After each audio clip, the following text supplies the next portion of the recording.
So I want to talk about a book that has regrettably become my favourite book of all time. And I say regrettable because the experience was quite painful. It is Anna Karenina by Leo Tolstoy. Now, I believe the mark of a literary masterpiece is when the preoccupations of the characters stay with you long after the reading experience, and that the characters become real, and that you accept the characters, not as characters, but as real people with breath and life and beating hearts, motivations. Here's the thing, Tolstoy in Anna Karenina is God in his novel. He was working upon a technique pretty much pioneered by Flaubert in Madame Bovary a few decades before Anna Karenina, this omniscient narration. He goes into all the characters' minds, he reveals their motivations, their wants, their desires, their hatreds, all that sort of thing. He even goes into the mind of a dog at one point.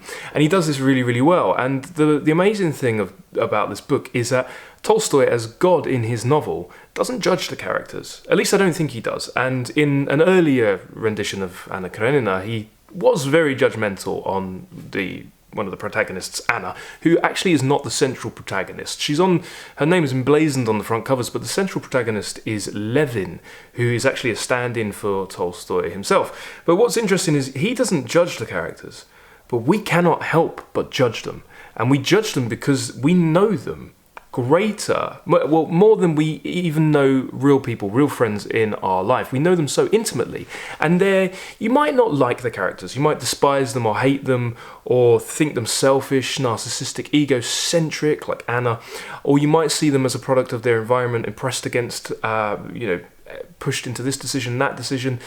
It doesn't matter how you see them, but you do see them as real people, and you do kind of think, why did they do that?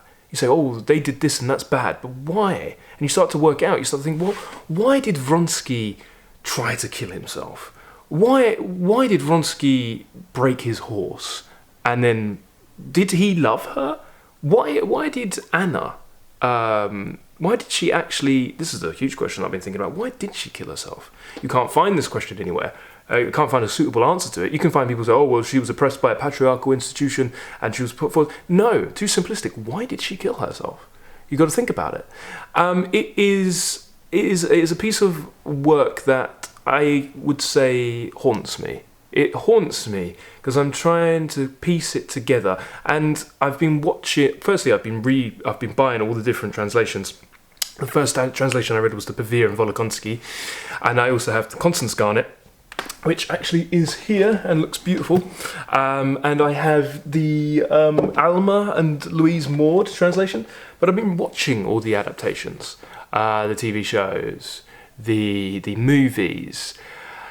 And the thing, so I can weigh in on which is the best one if you're interested. I've watched the BBC adaptation with, I think it's Nicola Paget. I'm currently watching the, what's her name, Keira Knightley version, the movie, which I think is all show and substance and spectacle, and there's no life beneath it. I couldn't imagine anybody who's not actually read the book understanding what the heck is going on. But either way, the way the BBC adaptation ended, they chose to end on Anna's suicide. So I think it's interesting to see how people have interpreted the book, but I believe that a lot of people were interpreting it not incorrectly, but in a way that is just a shame, because the book Anna Karenina ends on an optimistic note. It ends on a positive note. It's one of the most beautiful, most poignant endings of an entire novel that I've ever read. Across the course of the novel, you're watching one woman and one man's descent and degradation and stagnation and descent towards hell, and then you're watching another man's rise and a couple's rise in their ascension towards God. And it ends, there's a spiritual transformation that takes place in the central protagonist, Levin, in him across the course of the book. And this spiritual revelation was Tolstoy's own, and it's a real poignant ending. And the suicide comes roughly, 80 pages before the actual ending. So to select that as the ending, I think is a shame.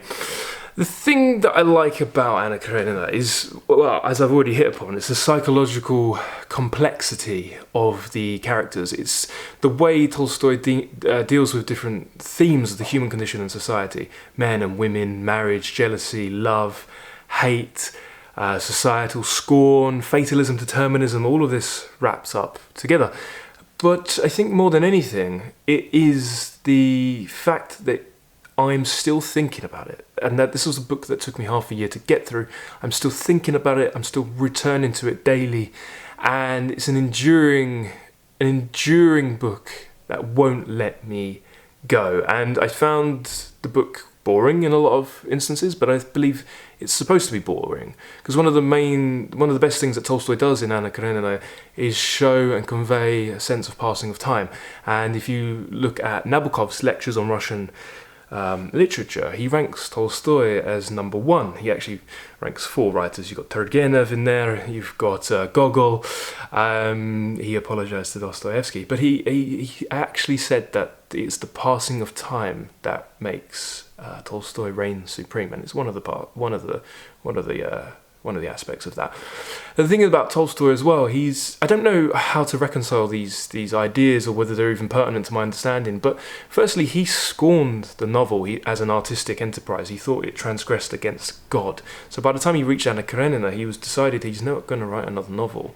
So which makes you think, well, had he written a couple more novels, what would we have?